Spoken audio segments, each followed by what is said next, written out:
Sumainyo ang Panginoon. At sumainyo rin. Ang mabuting balita ng Panginoon ayon kay San Juan. Papuri sa iyo, Panginoon. Noong panahong iyon, sinabi ni Jesus sa mga Hudyo, ang aking Ama ay patuloy na sa paggawa at gayon din ako. Lalong pinagsikapan ng mga Hudyo na patayin siya sapagkat nilabag na niya ang batas tungkol sa araw ng pamamahinga at sinasabing paniyang ang Diyos ang kanyang Ama at sa gayoy ipinapantay ang sarili sa Diyos. Kaya sinabi sa kanila ni Jesus, dapat din niyong malaman na walang ginagawa ang anak sa kanyang sarili lamang. Ang ginagawa lamang niya ay ang nakikita niyang ginagawa ng Ama. Ang ginagawa ng Ama ay siya ring ginagawa ng anak. Sapagkat minamahal ng Ama ang anak at ipinapakita ng anak ang kanyang lahat ng ginagawa niya. At higit pa sa mga ito, ang mga gawang ipapakita sa kanya ng Ama at manggigilalas kayo. Kung paanong binubuhay ng Ama ang mga patay, gayon din naman bubuhayin ng anak ang sinumang nais niyang buhayin. Hindi humahatol kanino man ang Ama, ibinibigay niya sa anak ang buong kapangyarihang humatol upang parangalan ng lahat ang anak, tulad ng kanilang pagpaparangal sa Ama. Ang hindi nagpaparangal sa anak ay hindi nagpaparangal sa Amang nagsugo sa kanya. Sinasabi ko sa inyo, ang nakikinig sa aking salita at nananalig sa pagsugo sa akin ay may buhay na walang hanggan.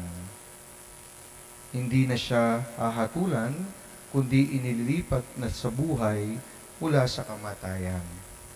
Tandaan ninyo, darating ang panahon, ngayon na nga, na maririnig ng mga patay ang tinig ng anak ng Diyos at ang makikinig sa Kanya ay mabubuhay. Ang Ama ang may kapangyarihang magbigay buhay at ang anak ay binibigyan niya ng kapangyarihang magbigay buhay.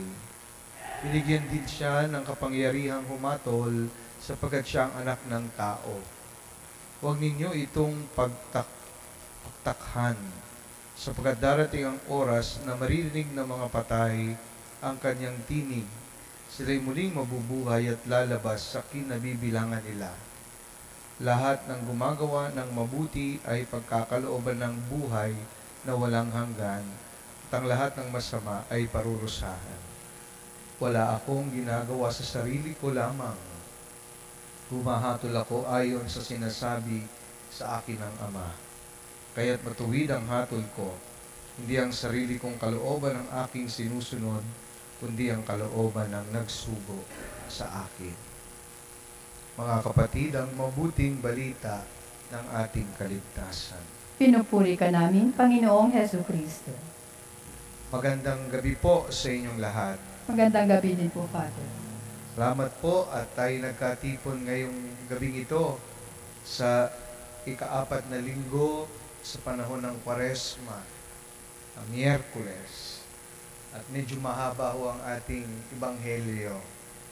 Pero kung tatanungin niyo po ako, kung napakinggan po natin ang mabuti, tumatalakay po ito sa kung ano merong relasyon ang Ama, ang Anak, at ang Espiritu Santo. We heard the kind of life that the Trinity has. No? Iisang Diyos, tatlong persona. At bakit po kaya ngayong gabi at araw na ito, sa panahon ng Kwaresma, ay muling pinarinig sa atin ang pagkakaisa, pagrespeto, at kung paano ang ating Diyos ay patuloy na gumagalaw at patuloy na gumagawa para sa ating kaligtasan. Sapagkat hindi po tumitigil ang Diyos. Hindi napapagod ang Diyos na magtrabaho para sa ating ikaliligtas. Mula ho nang nilalang niya tayo at ang sanlibutan, hindi po huminto ang Diyos. Sinabi ng Panginoon sa ating Ebanghelyo ngayong araw, ang aking amay patuloy sa paggawa at gayon din ako. Kaya ngayong panahon ng Kwaresma, lagi sa atin inahamon ng simbahan na tignan ang ating sarili. Makita ang ating kahinaan at higit sa lahat ng ating pagkakasala. Nang sa gayon, makita rin po natin kung paano patuloy na gumagawa ang Diyos sa ating buhay upang patuloy niya tayong mailapit sa Kanya at eventually maligtas niya. Tandaan niyo, hindi lang pwedeng ang Diyos ang gumagawa. Hindi lang pwede ang Diyos ang gumagalaw. Kailangan din po ng ating kooperasyon sapagkat tayo nilikha na hinding robot.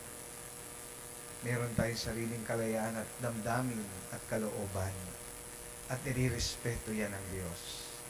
Kaya makikita ninyo kung paano nagrespetuhan ng Ama at ang Anak at ang Anak sa Ama. Pero dahil isang kanilang layunin na maging maayos, mabuti ang lahat ng kanilang nilalang, pati tayong mga minamahal niyang mga anak, ay gusto niyang mapabuti tayo. At ang Diyos hindi tumitigil, pabalikin tayo sa Kanya, lalo ngayong panahon ng Kwaresma. At ang Kanyang sinabi, ang lahat ng nakikinig at sumusunod sa Kanya at nananalig ay nagsugo sa aking Ama at may buhay na walang hanggan. Kaya ngayong panahon ng Kwaresma, huwag po natin sayangin, atin pong tignan, damdamin, hanapin ang galaw at patuloy na paggawa ng Diyos sa ating buhay upang maging tayo ganap, nakatuwa-tuwa at kasiyasiya sa Kanyang harapan, na may buhay na kaaya-aya. At umpisahan natin yan sa ating mga pagkukulang, nagawang pagkakasala. Hihingin natin at ilapit sa Diyos. At sigurado po ako, hindi siya magsasawa at mapapagod na tayo patawarin, tanggapin, at muling maging ganap sa Kanyang harapan.